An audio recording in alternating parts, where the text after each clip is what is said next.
ఒక సైడ్ చూస్తే social media open చేయగానే మన మీమ్ పేజ్కి అయిన ఒక పెద్ద food బ్యాంక్లా అనిపిస్తాడు.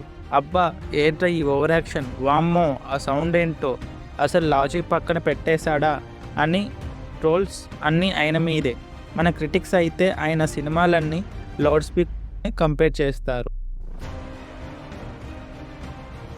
Hello friends, welcome back to our YouTube channel.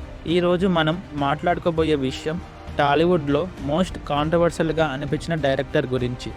కానీ సీన్ కట్ చేస్తే టికెట్ బుకింగ్ యాప్స్లో ఫాస్ట్ ఫిల్లింగ్ బోర్డ్స్ పక్కా చూస్తాం. డిస్ట్రిబ్యూటర్స్కి హెవీ ప్రాఫిట్స్, ప్రొడ్యూసర్స్కి హ్యాపీ ఎండింగ్ అండ్ థియేటర్స్లో ఫ్యామిలీస్ ఫుల్గా నవ్వుకుంటారు. Yes, we're talking about the film maker ఊ లాజిక్ని లైట్గా తీసుకొని కూడా మ్యాజిక్ని చేస్తాడు. ఇట్స్ అవర్ అనిల్ రావిపూడి గారు. అసలు ఏంటి కాంట్రాస్ట్? ఎందుకు మన ఇంటలెక్చువల్ అంతమంది ఆయన్ని ట్రోల్ చేస్తున్నారు, కానీ ఫ్యామిలీస్ మాత్రం బాగా కనెక్ట్ అయ్యి చూస్తున్నారు? ఈజ్ ఈ really cringe director as trolls say, or is ఈ the smartest commercial director in Tollywood right now? ఈ వీడియోలో మనం అనిల్ రావిపూడి సినిమాటిక్ యూనివర్స్ని డీకోడ్ చేద్దాం. ఫ్రమ్ పటాస్ టు రీసెంట్ సంక్రాంతికి వస్తున్నాం and is next mega Sankranti release మన శంకర వరప్రసాద్ గారు. ఏంటి ఆ స్ట్రాటజీ చూద్దాం. Let's dive into video. First let's address this cringe question. అసలు ఈ క్రింజ్ అని ఎందుకు అంటున్నారు?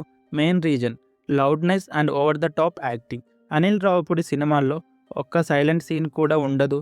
ప్రతి ఒక్కరూ అరుస్తారు. హీరో అరుస్తాడు, విలన్ అరుస్తాడు, పక్కనున్న కమెడియన్ కూడా అరుస్తాడు. ఇది హై ఎనర్జీ అని ఆయన ఇంటెన్షన్, నాయిస్ పొల్యూషన్ అని కొంతమంది ఫీల్ అవుతున్నారు. బెస్ట్ ఎగ్జాంపుల్ సరిలేరు నీకెవరులో ట్రైన్ ఎపిసోడ్. ఒక ఆర్మీ మేజర్, ఒక అమ్మాయి ఆ ట్రాక్ అయితే చాలామందికి ఇక్కడ లాజిక్ కూడా ఉండదు అని అనిపించింది. రష్మిక మందన్న మీద అయితే ఇక చాలా ట్రోల్స్ వచ్చాయి. సెకండ్ కంప్లైంట్ ఏంటంటే the Jabardasth influence.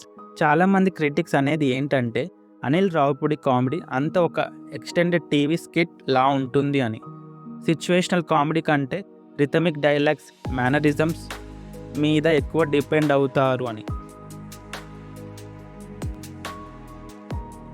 Serious cinema లవర్స్కి, new content కోరుకునే వాళ్ళకి ఇదంతా చాలా సిల్లీగా అనిపిస్తుంది. అందుకే సోషల్ మీడియాలో న్యూ కంటెంట్ కావాలనే groups and review writers group నుండి ఆయనకి ఎప్పుడు ఈ నెగిటివిటీ ఉంటుంది. బట్ ఇదే నా ఫైనల్ రిజల్ట్? ఇక్కడే అసలు మ్యాటర్ ఉంది ఫ్రెండ్స్. సోషల్ మీడియాలో ఎంత క్రింజ్ అని గోల చేసినా గ్రౌండ్ లెవెల్ రియాలిటీ మాత్రం మైండ్ దొబ్బించేలా ఉంది. అనిల్ రావిపూడి కెరియర్ గ్రాఫ్ చూసుకుంటే పటాస్ నుండి రీసెంట్ సంక్రాంతికి వస్తున్నాం వరకు ఫ్లాప్ అనే మాటే లేదు. Only black busters and super hits. ఇంకా ఒక పెద్ద పాయింట్ చెప్పాలంటే ఆయన క్రింజ్ అని పిలిచిన F2 cinema national award win అయింది. 67th national film award for best popular film providing wholesome entertainment. ట్రోల్స్ని, లాజిక్ని అన్ని పక్కన పెట్టేసి దేశంలోనే one of the best entertainment సినిమాగా రికగ్నైజ్ చేశారు. రీసెంట్ సంక్రాంతికి వస్తున్నాం కూడా వెంకటేష్ గారి కెరియర్లో పెద్ద సోలో హిట్గా నిలిచింది. How is this magic happening? Reason simple, ఆయనకి కామన్ ఆడియన్స్ పల్స్ బాగా తెలుసు. మనం రివ్యూస్ రాసేవాళ్ళం చాలాసార్లు లాజిక్లు వెతుక్కుంటాం, కానీ ఫ్యామిలీతో ఫెస్టివల్కి వెళ్ళే జనరల్ ఆడియన్స్ మైండ్కి రిలీఫ్ వెతుక్కుంటారు. వీక్ అంతా కష్టపడి స్ట్రెస్లో ఉన్న కామన్ మ్యాన్ వీకెండ్ థియేటర్కి వెళ్ళినప్పుడు ఇన్సెప్షన్ లాంటి కాంప్లికేటెడ్ కథలు ఆలోచించడానికి ఇష్టపడడు. వాళ్ళకి కావాల్సింది 2.5 గంటల non stop entertainment. Even if it is silly, Anil Ravipudi ఎగ్జాక్ట్గా అదే సప్లై చేస్తున్నారు. ఆయన టార్గెట్ ఆడియన్స్ రివ్యూ రైటర్స్ కాదు. ఇంకో major asset reviving vintage Venky. చాలా ఇయర్స్ తర్వాత వెంకటేష్ గారిలో ఉన్న కామెడీ టైమింగ్ని ఫుల్గా యూజ్ చేసింది అనిల్ రావిపూడినే. F2 లాంటి సినిమాలు ఎంత లౌడ్గా ఉన్నా ఫ్యామిలీస్ని థియేటర్స్కి రప్పించాయి. ఆ ఫ్రస్ట్రేషన్ కాన్సెప్ట్ మిడిల్ క్లాస్ ఫ్యామిలీకి బాగా కనెక్ట్ అయ్యాయి. Ladies and kids are is biggest strength. వాళ్ళు ఒక్కసారి సినిమాకి కనెక్ట్ అయితే కలెక్షన్స్ అన్స్టాపబుల్గా వచ్చేస్తాయి. ఆడియన్స్ యాంగిల్ పక్కన పెడితే ఇండస్ట్రీలో ఆయనకి ఉన్న డిమాండ్కి ఇంకో పెద్ద రీజన్ ఉంది. Is a producers director. మన టాలీవుడ్లో బడ్జెట్స్ కంట్రోల్ తప్పుతున్న ఈ టైంలో అనిల్ రావిపూడి సినిమాలు ఫాస్ట్గా ప్లాన్డ్ బడ్జెట్లో నీట్గా కంప్లీట్ అవుతున్నాయి. 6 months to 1 yearలో సినిమా రెడీ చేస్తాడు. సంక్రాంతి స్లాట్ ఫిక్స్ చేస్తాడు. Hit confirm. ప్రొడ్యూసర్కి సేఫ్, డిస్ట్రిబ్యూటర్కి సేఫ్. కరెంట్ ఇండస్ట్రీ సిచ్యువేషన్లో ఇలాంటి మినిమం గ్యారంటీ డైరెక్టర్స్ చాలా ఇంపార్టెంట్.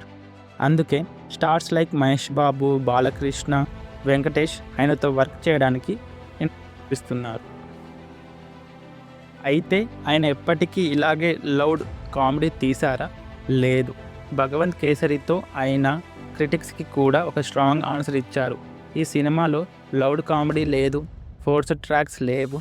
కామెడీ కొంచెం డౌన్ చేసి ఎమోషన్ మీద ఫుల్గా కాన్సన్ట్రేషన్ చేశారు. గుడ్ టచ్, బ్యాడ్ టచ్ లాంటి సెన్సిటివ్ టాపిక్స్ని బాలకృష్ణ లాంటి మాస్ స్టార్తో చెప్పించి నేను జస్ట్ కామెడీ మాత్రమే కాదు ఎమోషన్ కూడా హ్యాండిల్ చేయగలను అని ప్రూవ్ చేసుకున్నారు. అందుకే భగవంత్ కేసరి బెస్ట్ తెలుగు ఫిల్మ్ కేటగిరీలో నేషనల్ అవార్డు గెలిచింది. So Anil Ravipudi is definitely listening to feedback and evolving. And ఇప్పుడు ఆయన ఫోకస్ నెక్స్ట్ సంక్రాంతికి మన శంకర వరప్రసాద్ గారు మీద ఉంది. మెగాస్టార్ చిరంజీవితో తీసే ఈ సినిమా ఆయన కెరియర్లో ఒక పెద్ద మైల్ స్టోన్ అవ్వబోతుంది. అనిల్ రావిపూడి డైరెక్షన్లో చిరంజీవి కామెడీ టైమింగ్ చూడాలని ఫ్యాన్స్ చాలా ఎగ్జైట్గా వెయిట్ చేస్తున్నారు. ఫైనల్గా చెప్పాలి అంటే Anil Ravipudi might not be a director for intellectual. మీకు Christopher Nolan range screenplay కావాలి అంటే అనిల్ రావిపూడి మూవీస్ మీకు సెట్ అవ్వవు. కానీ మన తెలుగు సినిమా అంటే పండగ, సంబరాలు, నవ్వులు అనుకునే ఫ్యామిలీస్కి is the best option. Calling him a cringe director is easy on social media, but delivering blockbusters consistently for 10 years is not a joke. Whether you love him or hate him, you simply cannot ignore his collections. మరి మీ opinion ఏంటి friends? Anil Ravipudi movies మీకు stress బస్టర్లా అనిపిస్తాయా లేక హెడ్ఏక్లా అనిపిస్తాయా? ఆయన మూవీస్లో మీ favourite ఏంటి లేక చాలా bore కొట్టిన మూవీ ఏంటి? కామెంట్ సెక్షన్లో మీ ఒపీనియన్ చెప్పండి. మన డిస్కషన్ని కంటిన్యూ చేద్దాం. ఈ వీడియో నచ్చితే లైక్ చేసి మీ ఫ్రెండ్స్కి షేర్ చేయండి. Don't forget to subscribe to my YouTube channel for more filmy analysis. Next వీడియోలో కలుద్దాం. బాయ్.